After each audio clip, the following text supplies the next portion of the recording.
ngayong gabi, tatalakayan natin ang Java operators. So, ano nga ba ang Java operators? Bago ang lahat, pumunta muna tayo sa ating objectives para sa lesson na ito. Una, kailangan natin ma-define ang Java expressions pagkatapos ng lesson na ito. Pangalawa, kailangan natin ma-identify saka ma-differentiate ang gamit ng iba't ibang klase ng Java operators. Pangatlo, differentiate operator precedence and operator associativity and be able to apply knowledge in Java programming. So, Java expressions. These are the building blocks of Java programs. So, these are made from combinations of variables, literals, identifiers, and operators to produce a result.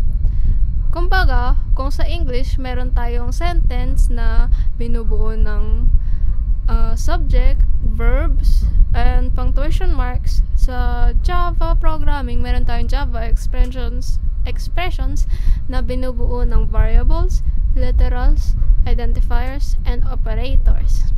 So, ito yung una nating example. Integer A is equals to 10 and integer B is equals to A++ or A post increment. Yung A tsaka B ay both identifiers tsaka variables. Yung value ng A na 10 is yung literal. And yung equal sign na ginamit, pati yung post increment sa A++ ay yung operators. So, what are Java operators? These are the special symbols that perform operations on variables or values. These allow you to manipulate data efficiently. So, types of Java operators. Anim lang ang tatalakayin natin ngayon, pero meron pang ibang klase. So, number 1, arithmetic operators. 2, unary operators.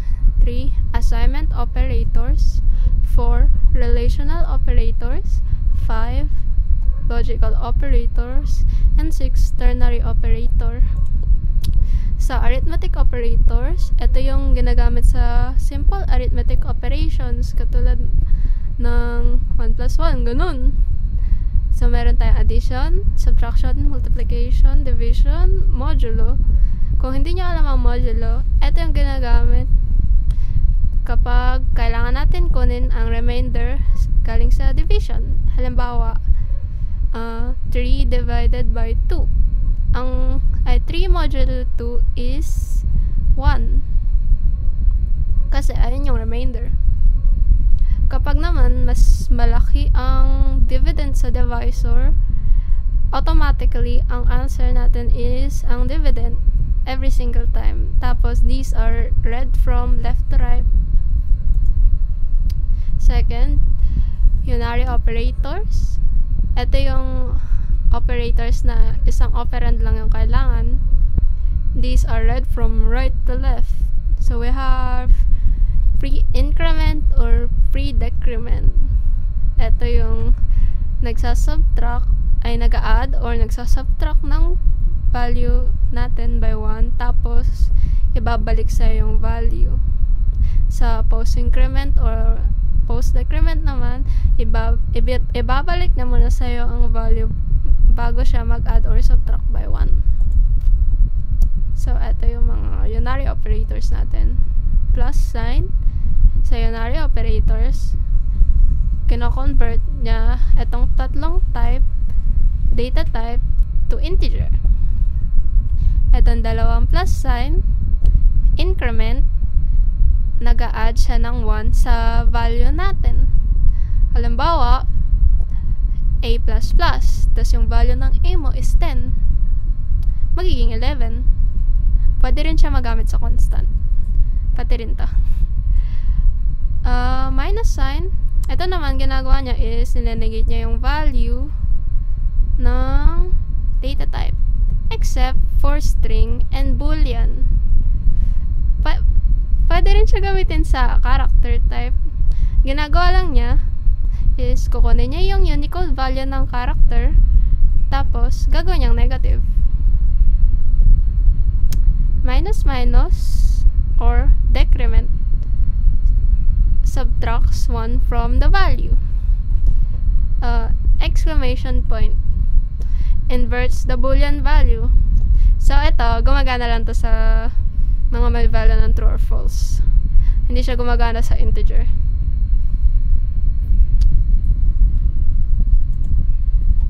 Assignment operators.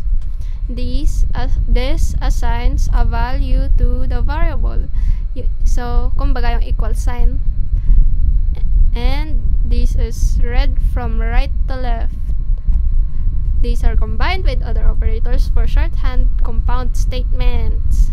Ito, plus equals, minus equals, multiplication equals, divide equals, modulo equals. Ang ginagawa lang nito is pinapaiksi yung normal arithmetic operations. Halimbawa, dito sa plus equals, A plus equals B. Ano lang siya, shorthand lang siya ng A equals A plus B. So, relational operators, these are used to check for relations like equality, inequality, greater than or less than. These return boolean values. Ito ay nababasa from left to right and nagagamit siya sa mga conditionals like if-else statements. Meron tayong equal to, not equal to, less than, greater than, less than or equal to, greater than or equal to. So, 5. Logical operators. These are used to determine the equalities or inequalities between two or more operands. And para lang siyang relational operators. Pwede rin siyang gamitin sa if-else conditional statements. And they also return boolean values and read from left to right. So, meron tayong logical AND operator, double ampersand. Meron tayong logical OR operator, ito. And meron tayong logical exclusive OR operator. And meron tayong logical NOT operator. Ito yung table natin for each logical operators. Dahil, comparing siya ng mga boolean values. So, kapag kinompare mo ang A tsaka B using the logical AND operator, kailangan, para maging true ang statement, kailangan ang pareho silang true. Kapag kahit isa man sa kanila ay false, automatically false na yung sagot. Sa OR naman, basta may isang true, true na agad ang sagot. Pag sa logical exclusive OR naman, basta isang true at isang false para maging true. Kapag dalawang true or dalawang false, magiging false. Kasi ito yung requirements niya. Sa logical NOT naman, ginagawa lang niya, ini-invert niya yung value. Kapag true yung value, magiging false. Kapag false yung value, magiging true. So, diba napansin mo, halos magkaparehas lang ang logical operators at relational operators. Kahit yung meaning nila. Yung pinagkaiba lang nila, ang kino-compare ng relational operators is mostly, talagang mga numbers. Halimbawa, integer, float, double, long, etc. Sa logical operators naman, true or false. Pwede mo rin naman siyang paghalo, katulad na lang, ay, mali, eto, wait lang, alisin muna natin to.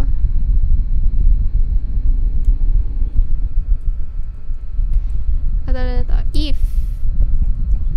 So, una natin natin gagamitin is relational operators. Gamitin natin A, X, and Y. So, if A is equals to, greater than or equals to 3, or X is equals to 9, tapos or Y is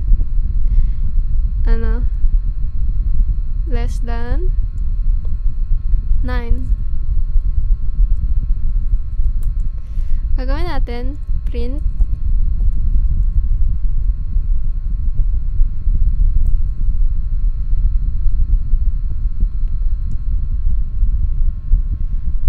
ano kayang pe-print? True.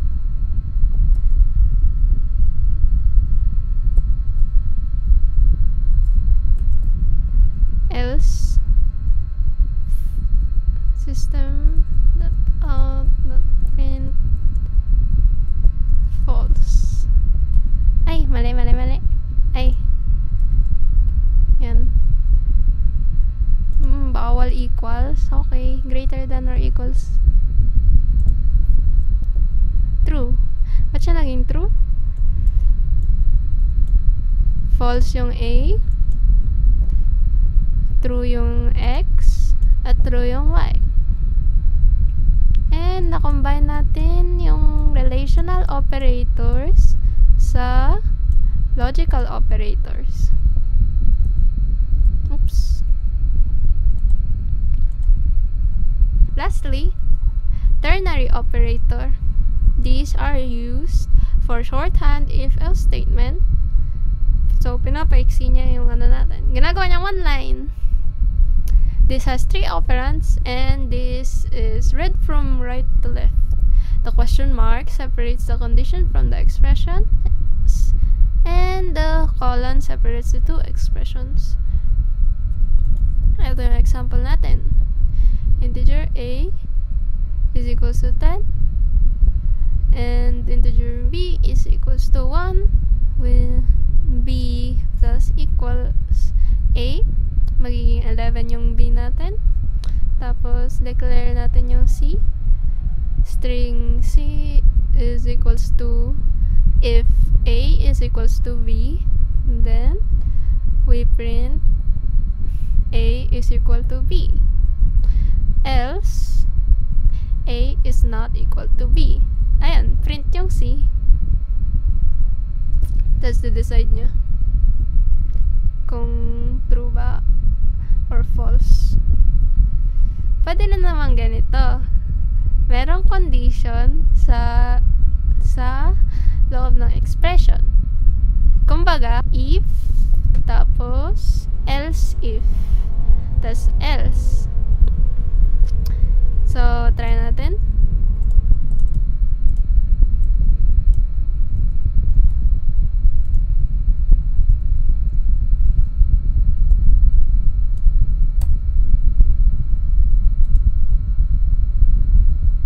A is not equal to B, and A is not greater than B. A is 10, B is 11. So, tama. Oops. Next. Dito naman tayo sa operator precedence. This is the order in which operators are evaluated or executed. Each operator has a different level of precedence.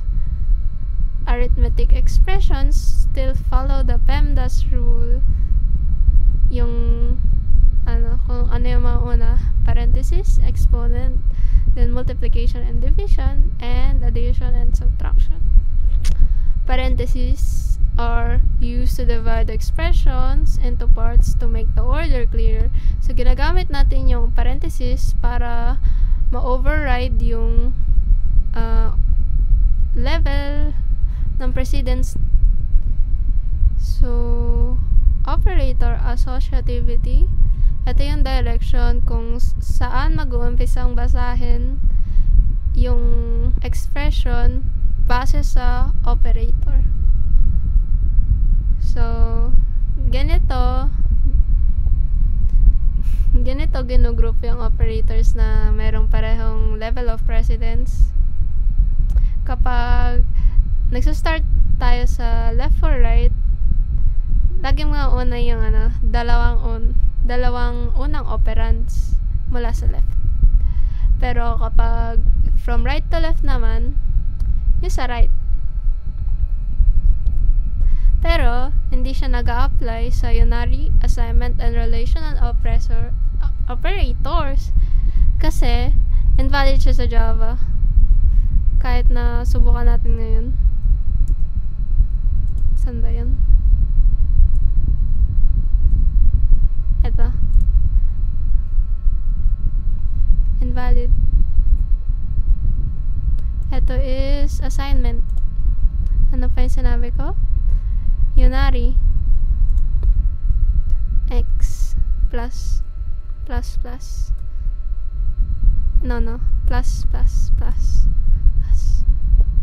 what? Ay, wait, tanggalin ko muna to. Invalid. Tapos relational, bawal din ito, bawal yung ganito. Halimbawa, lagyan natin ng if.